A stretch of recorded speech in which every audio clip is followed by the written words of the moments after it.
My name is Dr. Erin Calloway. I am 32 years old, and 48 hours after I watched my husband take his last breath in a hospital room that smelled of antiseptic and wilting carnations, I came home to find my mother-in-law sitting in my kitchen, going through my mail. Not his mail, my mail. She had her reading glasses on, and a cup of coffee she'd made from my coffee maker, using my beans, in my mug. The chipped blue one that said, "World's okayest doctor," that my husband had given me as a joke on my residency graduation day. She looked up when I walked in, and she didn't flinch. She didn't apologize. She set the mail down and said, "There's some things we need to discuss about the house." That was how it started. My husband's name was Patrick. He was a high school history teacher who coached JV soccer on the side and genuinely believed that every student deserved someone in their corner. He was the kind of man who remembered your coffee order and asked follow-up questions about things you mentioned 3 months ago.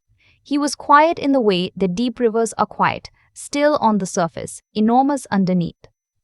His family was not like that. His mother, Lorraine, collected grievances the way other women collect antiques. His father, Frank, had built a small commercial real estate business in Savannah, Georgia, and spoke about property the way some men speak about their children, with a possessiveness that bordered on obsession. His older brother, Scott, had never once held a real job that didn't come through his father's Rolodex. And his sister-in-law, Bryn, smiled at you so sweetly you almost didn't notice she was always measuring the room. From the very first dinner, I knew where I stood. I remember every detail of that night the way you remember a car accident, in slow crystalline fragments. Patrick had warned me gently on the drive over. "They're a little formal," he said, which I understood later was his kind way of saying something much harder. I wore a simple black dress. I brought a bottle of good Bordeaux. I had prepared 3 conversation topics. None of it mattered. Lorraine answered the door in a cream linen blouse and looked me over with the careful neutrality of a woman who has already decided. "Patrick tells us you're in the ER, she said, leading me inside their immaculate Savannah home. All dark wood and silver-framed photographs of people I didn't know yet. That must be so stressful. She said it the way you might say, that must be so embarrassing." Frank shook my hand across the dining table and asked where I was from. When I said I grew up in Columbus, Ohio, he nodded slowly, as if that confirmed something he'd suspected. "Your father, he's in HVAC," Patrick mentioned. He didn't say it unkindly, but he said it the way people say things when they want you to know they already know and that what they know is less than impressive. My father had built that HVAC business from a single van and 30 years of 6 a.m. mornings. I didn't say that. I just said, "Yes, sir," and took a sip of water. After dinner, while Patrick helped clear the plates, Frank asked me to step onto the back porch. The night air was heavy and sweet, the way Georgia nights get in late spring. He poured himself a bourbon and didn't offer me one. "I want to be straightforward with you," he said, which in my experience means the opposite is about to happen. Patrick is our only son who went into, let's call it public service. Teaching, coaching, it's admirable, genuinely. But the family has assets. Property, investments, things we've spent a lifetime building. He turned to look at me directly. A prenuptial agreement isn't personal. It's just smart planning. I was 28 years old. I had $200,000 in student loan debt and a used Honda Civic with a cracked dashboard. I looked at him and said, as evenly as I could, "Mr. Hargrove, I'm not marrying Patrick for your family's property." He smiled. "Of course not," he said, "but you'll sign it anyway." I did not sign it. Patrick had already told his father, quietly and without drama, that there would be no prenuptial agreement, and that if Frank pushed it further, we would simply have a smaller wedding. Frank did not push it further. But he didn't forget it either. The Cold War had begun. Patrick saw everything. He always did. That first night, driving home, he took my hand across the center console and held it the entire way. He didn't make excuses for them. He didn't explain them away. He just said, "I'm sorry. You deserved better than that. And then, after a moment, I'll make sure you're always protected. I promise you that." I thought it was the kind of thing people say. I didn't understand yet that he meant it literally. The slides continued for the next 4 years. Lorraine never displayed the hand-thrown pottery mug I made her at a ceramics class I took specifically because she mentioned she liked handmade things. I found it in the back of their guest room closet when I was helping set up for Thanksgiving. She had put a candle in it. Bryn once introduced me at a family party as Patrick's wife. She works in the hospital. Not as a doctor, just someone who worked there, the way you might describe a cafeteria employee. Frank, at Christmas one year, gave Patrick a leather-bound portfolio with his initials embossed in gold and turned to me with a gift card to a spa. Every woman needs a little self-care, he said. Patrick's jaw tightened. He opened his mouth and I touched his arm. Not now. We had learned to save our fights for the car. But the night that changed everything, the night I understood what we were really up against, was not at a holiday dinner or a rehearsed family gathering. It was at Scott and Bryn's anniversary party, 7 months before Patrick's diagnosis. The party was at a riverfront venue in Savannah. String lights over the water, a jazz trio, peach cobbler passed around on silver trays. It was beautiful in the way of things built to be photographed and not quite felt. I'd spent most of the night making small talk with people whose names I was never going to remember, and by 10 o'clock my smile muscles were genuinely tired. I slipped out to the dock to get some air. The river was black and still, and I stood there for a while just breathing, listening to the water. I was on my way back in when I heard them. Frank's voice carries even when he thinks he's being quiet. He was standing just around the corner of the building near the catering entrance with Scott and Bryn. I stopped without meaning to. When the time comes, Frank was saying, we move on the house and the rental property immediately. Patrick's name is on both. But with the right filing, we can argue the equity is family capital. What about Erin? That was Bryn. She's a doctor. She has her own income. She'll land on her feet. A pause. A pause. Besides, she's practical. When Patrick's gone, staying in that house in this city, it won't make sense for her. She'll move. They always do. Scott laughed once, low and certain. And the investment account? That gets folded back in. I have the accountant already looking at it. I stood against the side of that building and felt the ground shift. Not Patrick's death. They were talking about it like a logistics problem, a timeline, an event to be managed. He was still alive.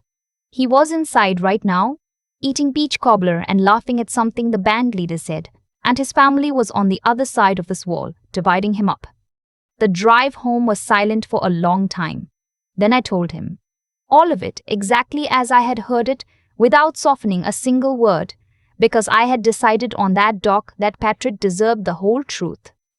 He didn't say anything for several minutes. The interstate lights slid over his face in long stripes. When he finally spoke, his voice was very quiet and very steady. I was hoping it wouldn't come to this, he said, but I'd been preparing for it. He told me then about a woman named Suzanne Cho. Suzanne Cho was a trusts and estates attorney in Atlanta. She had a reputation, Patrick said, that other lawyers described in terms usually reserved for force of nature. Not loud, not theatrical, just absolutely immovable. She had been handling high-conflict estate disputes for 22 years. She had a waiting list. Patrick was not on the waiting list. He had been applying for 3 years already, paying her a quiet retainer that came out of his coaching stipend. A few $100s a month. Every month since shortly after Frank's prenuptial conversation on the porch. He had been building the wall before I even knew there was a threat. I didn't tell you, he said, because I didn't want you to carry it. You had boards and your fellowship and enough on your plate, but I want you to know it now because I think we're going to need it sooner than I hoped. 2 months later, Patrick was diagnosed with an aggressive brain tumor. Stage 4. The oncologist laid out the trajectory in quiet, clinical language, and Patrick sat in that chair and listened, and then asked 2 questions, one about the timeline and one about whether he'd still be able to coach the spring season. The doctor said possibly for a while. Patrick nodded and said, then I'd like to start treatment Monday. That night he called Suzanne. The months that followed were the kind that reshape you permanently. Chemo every 3 weeks, which left Patrick pale and exhausted, but never without his humor. He graded papers in the infusion chair. He texted his students joke historical facts on days he couldn't get out of bed. On his good weeks, we cooked dinner together and watched bad action movies on the couch, and for a few hours it was possible to forget. During those good hours, he and Suzanne worked. She came to the house twice. The first time I made her coffee and then gave them space. When I came back an hour later, there were papers across the kitchen table. Deeds, account statements, beneficiary forms, all of it organized with a precision that made my chest ache. Patrick had already restructured the deed on our house and the small rental property he'd owned since before we married. Joint tenancy with right of survivorship, Suzanne explained to me plainly.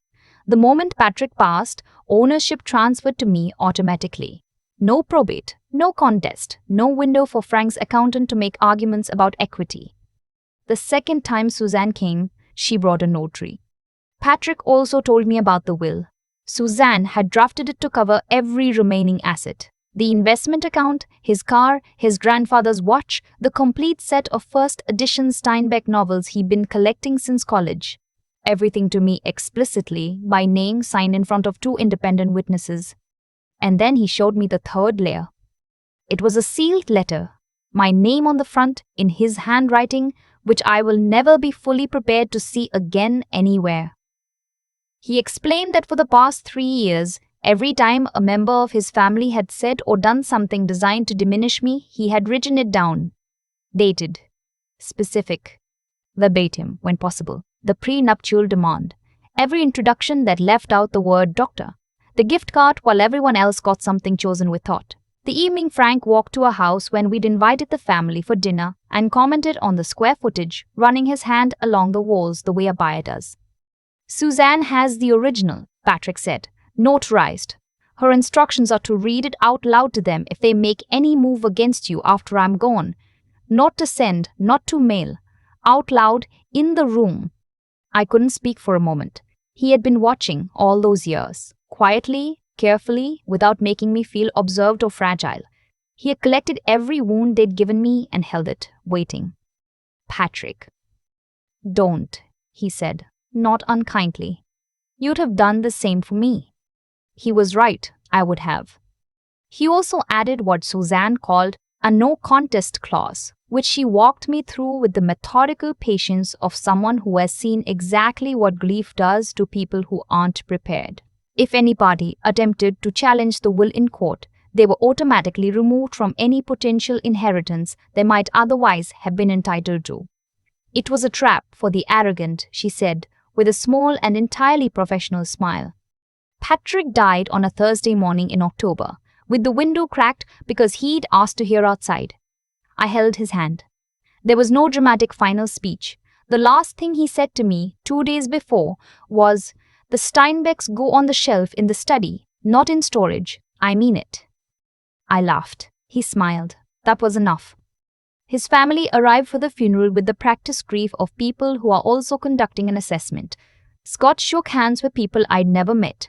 People who turned out to be Patrick's colleagues and former students who had driven hours to be there. Frank stood at the reception in the church hall and, at one point, touched the wall of our home when people came back afterward and said, they really did keep the original molding. Lorraine found me in the kitchen while I was putting out food and said, "Have you thought about where you'll go?" Not what I would do, not how I was, where I would go. "I'm staying here," I said. She tilted her head. "This is a large house for one person, and you know how important it is to Frank that Patrick's things stay within the family." I looked at her for a moment. I thought of the dock in Savannah, the river at night, Frank's voice carrying in the dark. I said, "I'll keep that in mind," and handed her a plate of food. I did not cry. I stewed it. 3 days after the funeral, I drove to my neighborhood Starbucks early in the morning, ordered a coffee I barely tasted, and sat in my car in the parking lot. I called Suzanne. "They're going to move soon," I said. "Lorraine has already been in the house twice since the service. Frank asked me to coffee. He wants to discuss the estate. Scott keeps texting about the rental property. He called it the family asset." "Are you ready?" Suzanne asked. "Tell me what I need to do." "Right now, nothing," she said. Let them make their move. The moment they take any action, I have everything I need." I went back home. I waited. The move came 6 days later. I had an early shift at the hospital. I came home at 7 in the evening to find Frank's silver Cadillac in my driveway and every light in the house on. When I walked through the front door, Frank was in the living room with a man I didn't recognize who was holding a clipboard and tape measure. Lorraine was on the couch with a legal pad. Scott was on the phone near the window. Frank turned when he heard the door. He looked, briefly, like a man recalculating. Then he composed himself. "We should have called ahead," he said, which was not an apology. "What is happening in my house?" I asked. I kept my voice level. Emergency medicine trains you to do that, to speak calmly when everything is wrong, because panicking costs you the next 10 seconds, and sometimes that's all you have. "We're just taking stock," Frank said. "Given the circumstances, the family needs to understand what assets exist and where things stand. It's not personal, Erin, it's just responsible." I looked at the man with the clipboard. He looked at the floor. "I'm going to ask you all to leave," I said. "Right now, tonight." Frank's expression shifted. The polite front dropped. He had been waiting, I think, for permission to stop pretending. "Erin, I want you to understand something. Patrick was a Hargrove. This property, the equity in this house, the rental income, that belongs to the family line. You were married 4 years. Patrick's whole life was in this family. You don't have the right to simply absorb it." "Get out," I said. "Now, hold on." I picked up my phone and called Suzanne. She answered on the second ring. I said her name, and I said there were people in my home who had been asked to leave and refused. There was a pause, and then Suzanne said, "Put me on speaker." I held the phone out. Her voice filled the room, calm and precise, and carrying that specific weight of someone who has done this before and is not remotely concerned. She introduced herself. She named Patrick's estate. She referenced joint tenancy with right of survivorship and explained, briefly and without any evident emotion, that the property in question had been legally transferred to me at the moment of Patrick's death, and that the individuals currently present in the home were trespassing. She gave them 10 minutes to leave or she would be calling the Chatham County Sheriff's Office. Frank went gray. Not angry gray, there's a difference. Angry means you still think you have options. Gray means you've just understood that you don't. Lorraine stood up from the couch. She looked at me with something I'd never seen from her before. Not contempt, not calculation, but a raw, plain shock, like a woman who has walked through a door expecting one room and found another entirely. They left. The man with the clipboard left first. Frank walked out without looking at me. Scott followed. Lorraine stopped in the doorway. "Patrick would not have wanted this," she said. It was the wrong thing to say to me. But I didn't answer. I waited until her car was out of the driveway. Then I sat down on the floor in my own entryway, and for the first time since October, I let myself cry. Not from sadness, not entirely, but from the specific relief of a pressure finally released. Suzanne filed the necessary documentation that week. The will was entered into probate as a formality, though the joint tenancy on the primary assets made most of it moot. She called Frank's attorney, a man named Whitmore, and walked him through the no contest clause with the focused brevity of someone who does not enjoy repetition. The rental property situation was addressed in 2 phone calls and a certified letter. Then came the letter Patrick had written. Suzanne arranged a meeting at her office in Atlanta. Neutral ground, she said, which was her way of saying territory she controlled. I sat to her left. Frank, Lorraine, Scott, and Bryn sat across the table.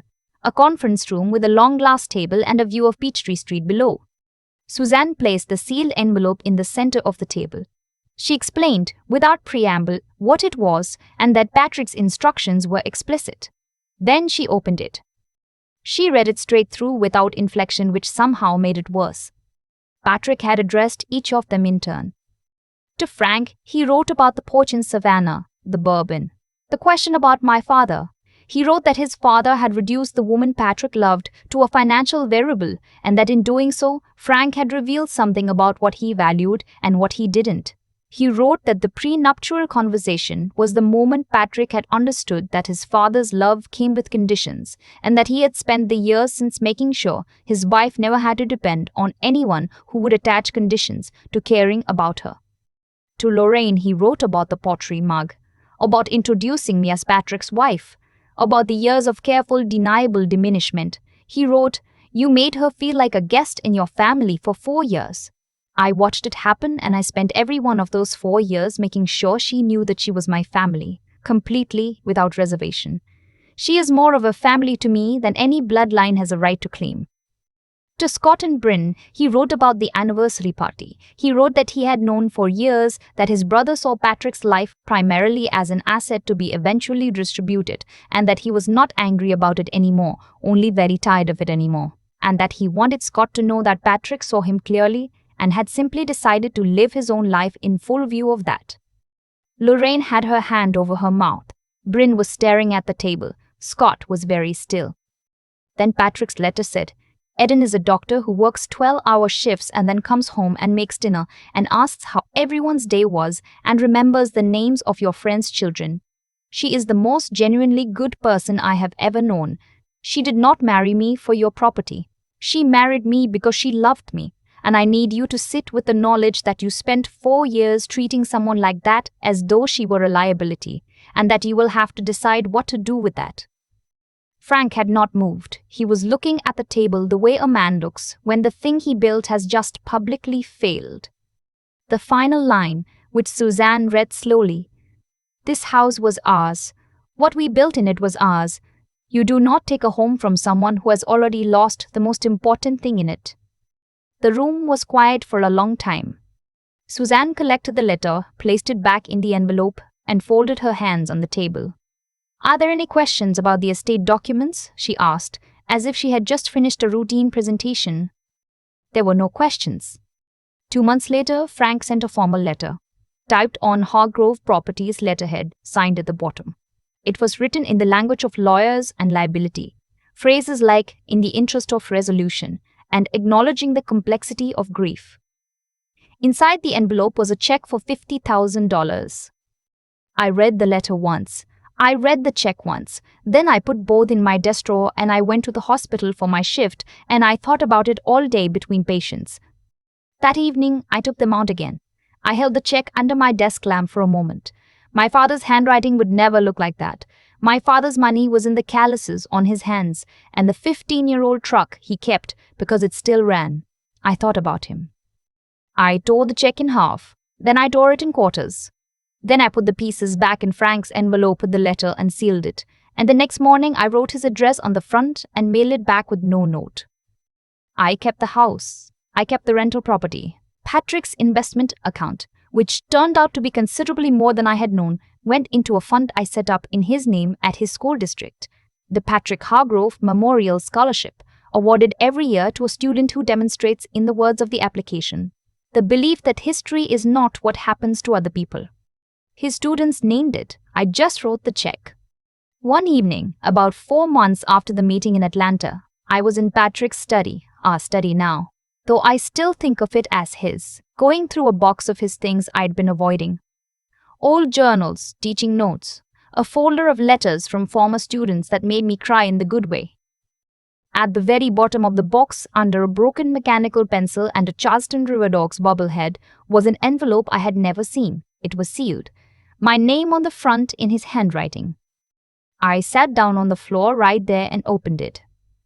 It was not a legal document. It was not an addendum to anything Suzanne had prepared. It was just Patrick, in his own voice, unhurried. He wrote, "You're going to find this eventually, which means the hard part is done and you came through it. I knew you would. I want you to know something. This house, the money, the property, none of that is what I was protecting. What I was protecting was your right to stay standing. To not be diminished by people who never understood that the most valuable thing in any room is a person who actually shows up." He wrote that he hoped I would be happy. Not fine, not okay, not moving forward. Happy, specifically in the particular way that involves laughing too hard and caring about small things and occasionally being completely irrational about what movie to watch. He hoped I would find that again. He wrote, "The Steinbecks look good on that shelf, don't they?" I laughed out loud alone in the study at 7 in the evening, and it was the first real laugh I'd had in months.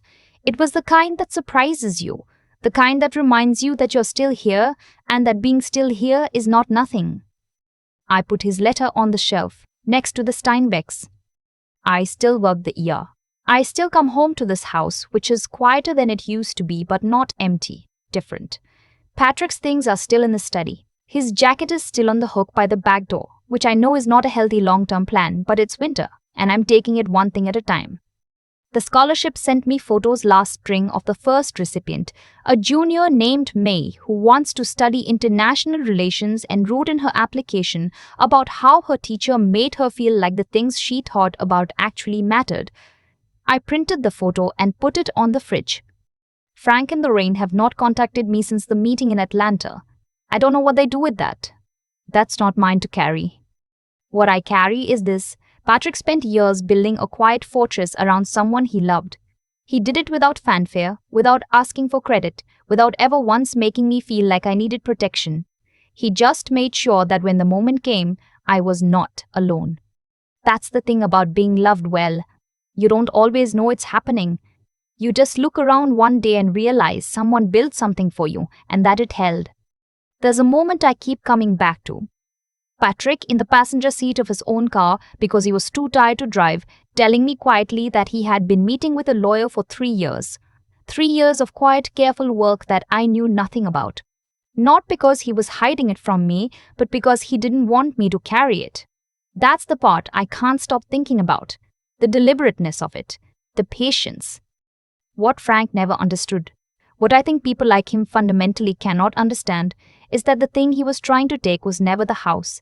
It was the record, the proof that someone had chosen me, fully and without conditions, and had built something to make sure that choice could not be undone by people who disagreed with it. He thought he was fighting over property. He was actually fighting over a question of worth. And Patrick had already answered it years before in a lawyer's office in Atlanta with a stack of documents and a notary and a sealed letter no one was supposed to read until everything went wrong. I've thought a lot about what made Patrick different from his family. They were not unintelligent people. Frank built a real business. Lorraine managed a household and a social world with genuine skill. But somewhere in how they understood the world, other people's worth was always conditional, tied to bloodline, to money, to what you could add to the ledger. Patrick grew up inside that framework and somehow stepped outside it. That took something. A kind of moral clarity that I don't think comes easily, especially when the people you love are on the other side of the line you're drawing. I've had to develop my own version of that clarity this past year. There were moments after the funeral when it would have been easier to simply let them have what they wanted. To tell myself the grief was enough to manage without a fight, that the house was just a house, that Patrick would have wanted peace. That last part is the one they used on me, and it's the cruelest tool in that particular toolbox, invoking the dead to get the living to stand down. Patrick would not have wanted peace at my expense. He spent 3 years making sure of that. The intelligence it took to do what Patrick did, the foresight to see exactly how things would unfold, and then quietly build the legal architecture to address it. That is something I carry forward now in how I work and how I plan. In the ER, you do not wait for the crisis to decide what you'll do. You think it through before, in the calm, so that when the room goes loud, you already know your steps. Patrick did that for our life together. I'm learning to do it for the life I'm building now. And then there is the simple fact of staying, of not folding when it would have been so much easier to fold. I am not a confrontational person. I did not walk into that meeting in Atlanta wanting drama. I walked in because Patrick had done everything he could from his side, and the only thing left was for me to show up and not back down. Perseverance is not always loud. Sometimes it is just a woman sitting very still in a conference room while a lawyer reads a letter her husband wrote, keeping her hands flat on the table, breathing evenly, refusing to look away. I kept the house. I set up the scholarship. I went back to work. That is the whole of it, really. You do what is right. You plan as well as you can, and then you hold the line. And sometimes, if you are very lucky, someone you love has already held it for you, quietly for years, before you even knew you'd need it.